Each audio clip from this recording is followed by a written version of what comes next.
Good morning, good afternoon, everyone. My name is Perez-Riverol. I am team coordinator of PRI database at MBL EVI. And today I will be talking about proteomics sample metadata in ProteomeXchange databases.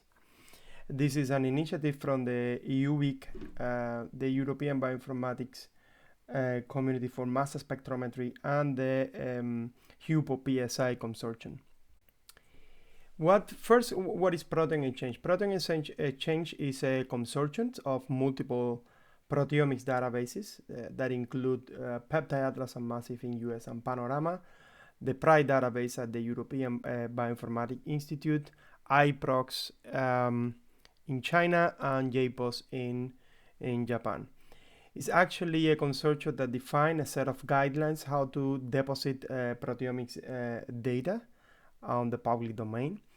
And since 2012, the number of proteomics data sets has been growing really fast, and actually it's important to acknowledge the proteomics community because in 2012, we will say the number of submissions per month was not that big, but by 2019 or 2020, you can see in this plot that the number of submissions is almost, on average, is almost 300 submissions per month. That is quite impressive. Actually, to have an idea about how much public data, especially in PRIDE, we have so far, we can see here all the major databases for other omics types at EVI, MBL EVI, and you can see here that PRI, which is the proteomics database, is actually the third database in terms of size, data volume at MBL EVI, only overpassed by EGA and the ENA archive, the Genomics Archivals. But all these ProteomeXchange define a set of guidelines. How do you make this data public for each of these submissions? We mainly capture the data set description, a general description, and this is called a PX, ProteomeXchange summary file, that capture general data around the data set, like the title, some sample metadata, some data analysis protocol metadata, the instrument, some information about the people who submitted the data or performed the experiment, and other general metadata like disease and post-translational modifications and so on. And the second part that is well captured actually in all ProteomeXchange partners are the data files. And this is basically the instrument files called raw files. These are the proprietary files coming from the instrument that contain the spectra and chromatograms. The result files, this is basically when you analyze your data, you have some sort of result file coming from software. These are also web capture. We also have guidelines about which kind of files are supported for each software, and we also capture additional file like the FASTA file, for example, for the proteomics protein databases. We also can capture plots, configuration files, and so on. There is actually a lot of efforts to capture in standard file format the result files, the peptides and protein evidence, and I will say that this is well established in HUPO. PSI has done a major effort with ProteomeXchange to being able to capture in a standard file format like MC.ml, MC.tab, and so MCML, for example, the number of the metadata around a submission. Then but there is some metadata which is actually missing in each of these submission, which is the sample metadata. There is some information that is captured so far, but the relation between the sample and the data files, where my sample is actually missing in all the ProteomeXchange partners. And actually this is a key point because this is what actually capture which sample is in each specific file, and it's actually a key point or a cornerstone to be able to understand the final experiment. And that is actually the problem we would like to solve with the project.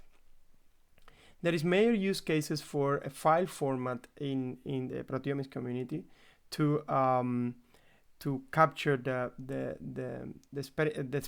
experimental design, but mainly the sample metadata. And these use cases are basically needs to be this file format needs to be able to capture this the sample metadata, as I said, but also needs to be easy for submitters to perform manual annotations and also with the help of software tools to be able to annotate those files. More important, it should be compatible with existing ProteomeXchange file formats. We don't want to basically create a new or use a file format that is not compatible with what already exists in the proteomics community because it will make complex the process of data deposition in all these archivals. It should be compatible with MCTab, NCIDML, Submission PX, and so on. And of course, and that's clear for us, it should be ontology based. There is multiple file formats to capture the sample to data relationships. I will not go into details on that, but we have been proposing in this project so far to use the SDRF, which is actually part of the MainStab file format. In summary, SDRF is good because you can capture the sample to the file relationship. Also, it's easy to use. It's a tab delimited format, can be used for manual annotations and software tool. There is a lot of tooling around SDRF, existing tooling around SDRF. It's compatible with existing ProteomeXchange format. It's also ontology based. And actually, I will say it's compatible with existing other metadata existing files in proteomics, like MSTAT file format, which is really popular. And at the very end, it also it has been really used by the RNA community. Then I will say it will guarantee that in the future we can annotate multi-omics experiments, which are becoming more and more common. Then in the same file or in a similar file, you can have the proteomics and, for example, the transcriptomic data well annotated. And this is actually our proposal. How the SDRF look like is actually a sample.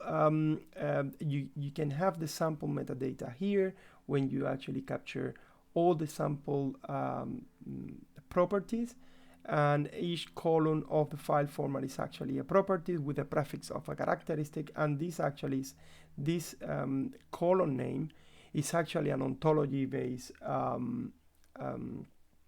term in EFO.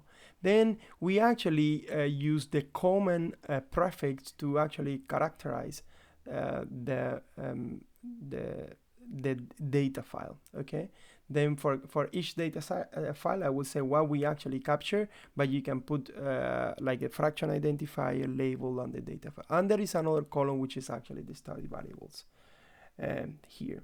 The project can be seen in this GitHub web page, and actually there is where we discuss. We actually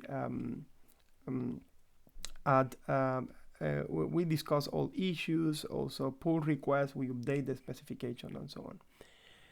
SDRF exists by itself, but I will say, and has been used by the transcriptomic community for a while. There is other ones like ISATAB. There is a couple of proteomics experiments in ISATAB. But I think the major achievement of this project is to define a set of guidelines. How do we want to write proteomics data sets in SDRF? Because we don't want to have a really open specification that we don't force our curators or community actually to provide the metadata that we really need to understand the proteomics experiment. And this is actually what we have been doing so far. We have been trying to define a set of guidelines, minimal metadata that is actually needed to specify a proteomics experiment. And for example, at the level of the data, you have the sample data here, the sample metadata, and then it's related with what we call MS run, which is finally a file, a raw file. but some metadata is actually mandatory for every file. We need to capture the label. I mean, in proteomics, there is a label-free experiment, the experiment when you don't have multiplex every sample. It can be in one or more raw files, but you can have multiplex experiments when we actually multiplex multiple samples in the same raw file. This is the same, for example, TMT. And we want to capture this relation then is defined by a set of properties, and label is one of them. If you have TMT experiment, you need to specify which TMT channel it is. Also in proteomics, we have a fractionation. I mean, most of the experiment has a fractionation step when you actually try to split the sample to get a really less complex biological sample. Then for that, you need to specify for this relation what is the fraction identifier, and this will be a number between 1 and as many samples as you have.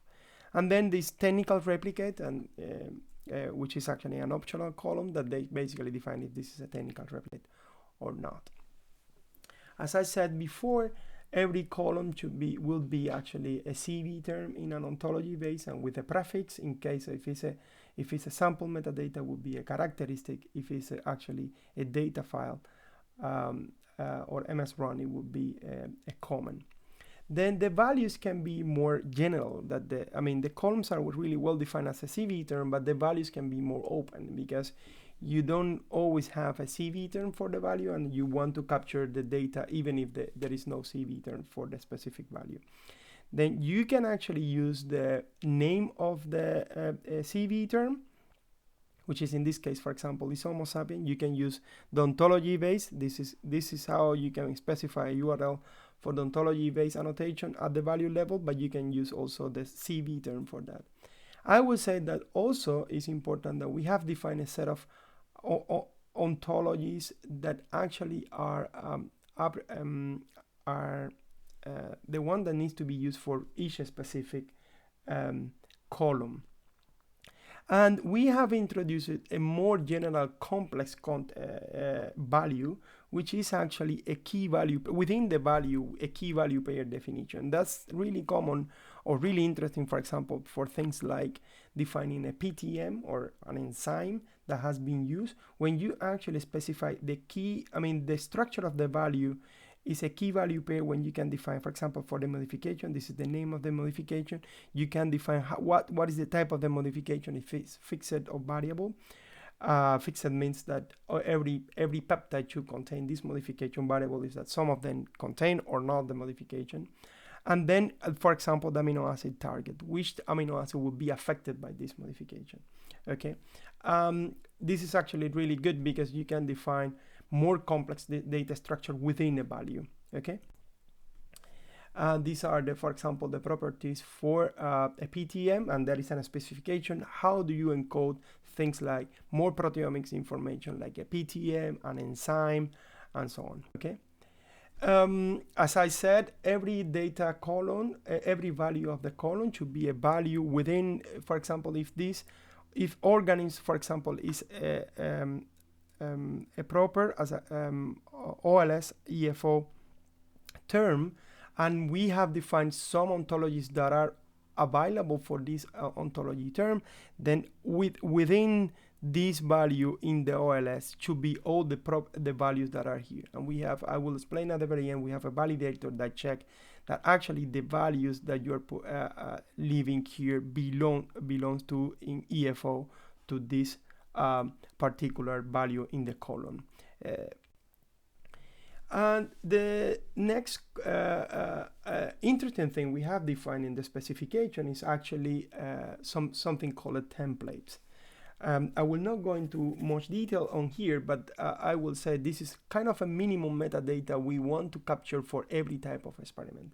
Let's say for a default experiment, any experiment in proteomics, we want to capture organisms, we want to capture some disease, organism part, and some information about the data file. But for example, if you move into, let's say, in a human data set, then we would like to capture the organism, but also we would like to capture ethnicity, age, development stage, sex, and so on and so forth. And these are all the properties specifically for each specific file type. This is really good because then defining those templates, then we can define guidelines, and then we can define validators for each specific data set.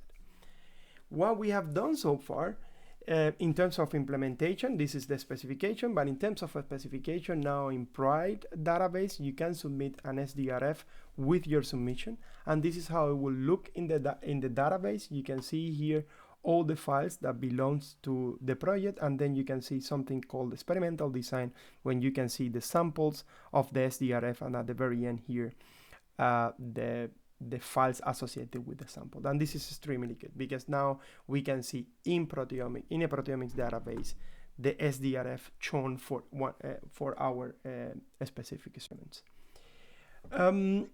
This project is actually a community-oriented project. What that means is that it's handled by a group of people in the UVic and PSI, when you can actually go to this particular project and then create an issue, contribute with annotation. So far we have managed to annotate around 100 projects, existing proteomics projects, and which is really cool because now you can take your project, and I encourage people who is hearing this talk to go and then pick a project from Pride and try to annotate the project in this URL, do a pull request with the annotations. Also help us to understand what use cases are not still handled by the specification, and actually improve the specification. We have more than 40 people who has contributed with the initiative, and we have more people joining every month.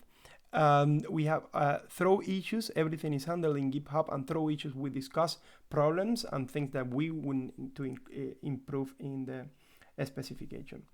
An interesting thing is that we have done quite a lot of improvement in the tools, and we have a Python validator that within the project, every time someone does a pull request with an annotation of an example project, this validator runs and checks that the actual project is valid.